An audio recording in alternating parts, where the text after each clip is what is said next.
And welcome back to the Michael Cohen Show on our continued journey to 500,000 subscribers. So do me a favor, hit subscribe, watch, comment. Please keep the comments coming and share with family and friends because the insanity, it's not stopping. The lies, also not stopping. So look, we're well into the July jobs report. It's finally here.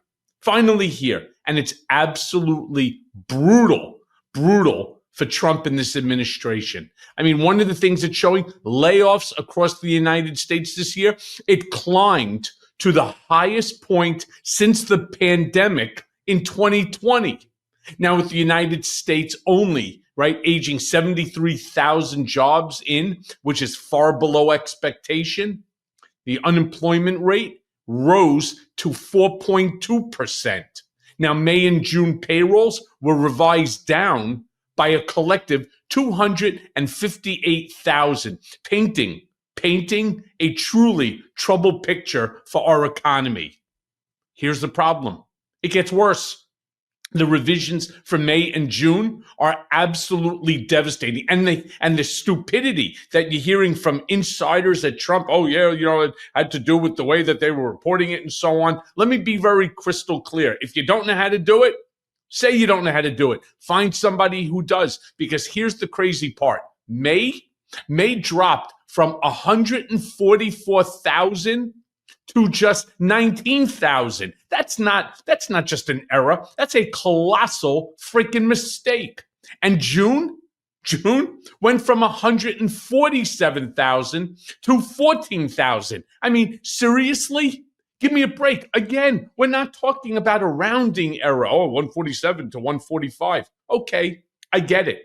147 to 14,000? Now, as Ernie Tedeschi posts, and let me show you this graphic, that the biggest downward revision to payroll employment since at least 1979, other than, of course, April of 2020, which resulted because of COVID. Now, excluding healthcare, the United States lost jobs for 3 straight months. Down 53,000 in May, 45,000 in June, and 300 in July. So what do? Well, we look at the data. We look at the data by individual sectors. And you know what? That too shows how bad we're doing, because it just gets worse.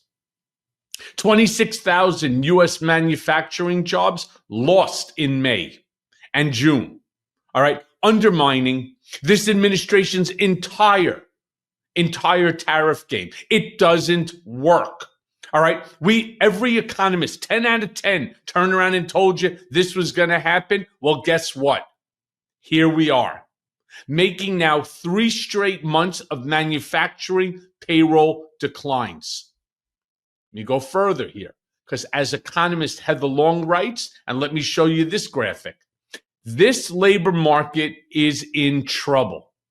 Healthcare, our social assistance are pretty much the only sectors that are hiring. This is not healthy. Now, keeping this up, all right? Here's what Heather turns around and says, talking about an economist. 73,000 job gains in July, healthcare. 55,000, that's really the social assistance, 18,000. Makes up the rest, retail, finance, hospitality, state government, transport warehouse, and construction. But here's the crazy part. Professional and business services, look at that, down 14,000. Federal government, down 12,000. That's down 84,000 just since January. Manufacturing, something that Trump and this administration keeps harping on again and again and again. They're turning around telling you that there's trillions of dollars coming in. How about local governments, down 3,000, and then just information? Really? Down 2,000? Look, let me turn around and show you a clip of Fox, of Maria Bartiromo, talking just about this. Play the clip. The NASDAQ down about 200, going 73,000 jobs. 73,000 jobs created in the month of July. Number just coming out. And that's total.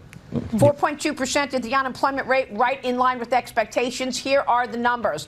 For the month of July, jobs came in at 73,000. That was lower than the expectation, which called for 110,000 jobs. The unemployment rate right in step with expectations at 4.2%. Steve Moore, your reaction. Look, I think this is all a result, this disappointing number is a result of all the turmoil over tariffs and the trade wars. And yeah, you think? Did you see the expressions on these 7-ass clowns, right? As if everybody didn't expect that this was going to happen. You know, it's funny because even still with this disastrous numbers, they still sit there and they turn around and they're like, well, you know, this is the concerns over tariffs. Yeah. Looking to make an excuse. It's just bad policy.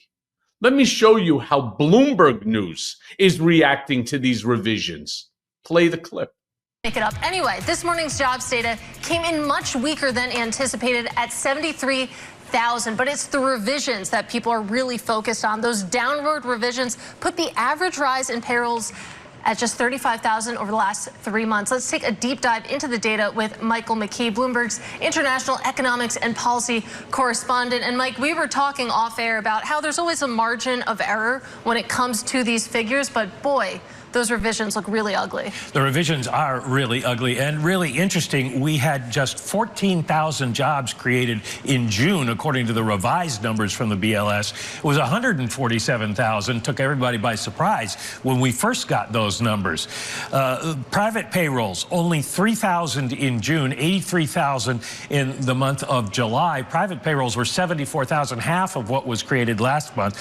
So it is a major, major downward revision to the strength of the labor market, which was something that Jay Powell was touting at Wednesday's news conference. Now, the unemployment rate is just 2 basis points, less than 2 basis points, really, from 4.3%, almost a bigger jump there. We went to 4.2, which is a rounded number, 4.248. It does show you that we did have a lot of people losing jobs during the month, and we almost got a much bigger move, except for the fact that the labor force went down significantly again, 38,000 after 130,000 in the month of June.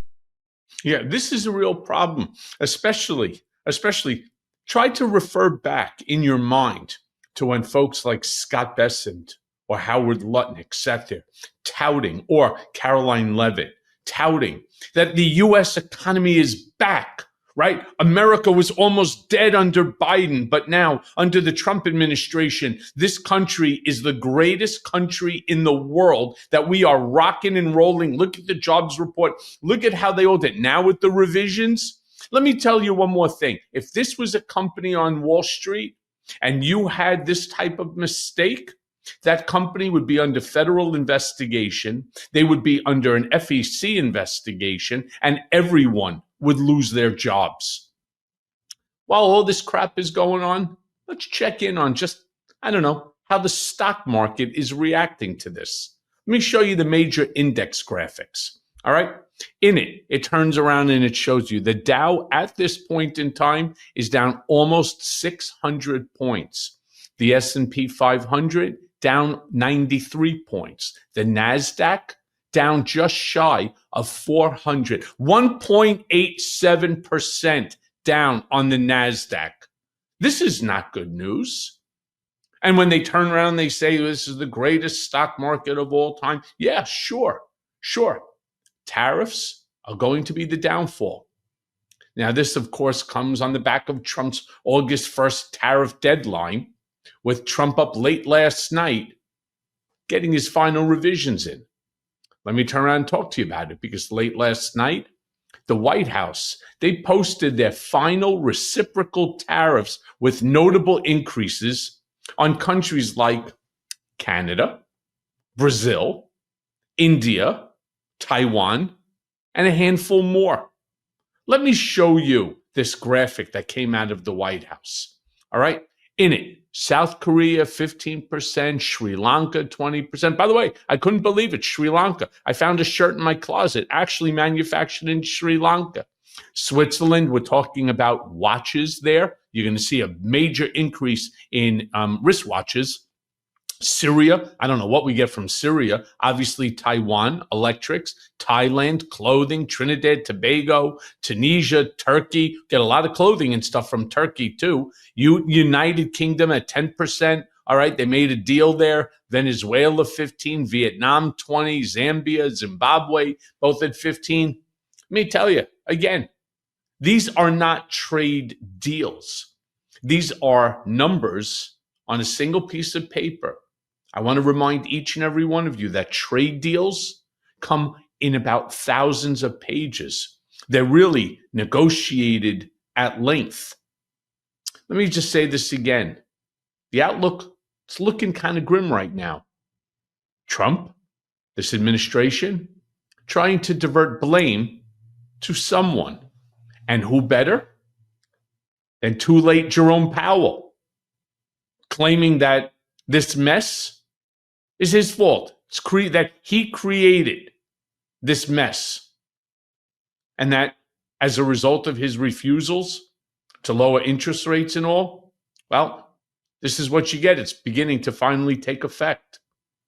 I want to show you a post that Trump had put out on his Truth Social. All right. In it, this is what he says. Too little, too late. Jerome Too Late Powell is a disaster. Drop the rate.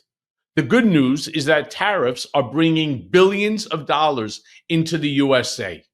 Well, let me be very clear about something. If in fact it's bringing billions, in fact, I've even heard to the point when Lutnick is talking about it, that trillions of dollars that the United States is going to take in, about $37 trillion, which, by the way, happens to be more than our entire GDP. In fact, I think it's more than the GDP of every other country other than America combined. But sure, that number makes perfect sense. Let me be crystal clear. All right. Tariffs are terrible. Consumers pay tariffs. And most importantly for you to remember that tariffs are taxes. And as always, thanks for listening. Hey, everyone. First of all, thanks for watching. I mean, we're going to be posting daily episodes with reactions and talking about politics. We'll be talking about everything, in fact. So please like and subscribe. Join us on this journey.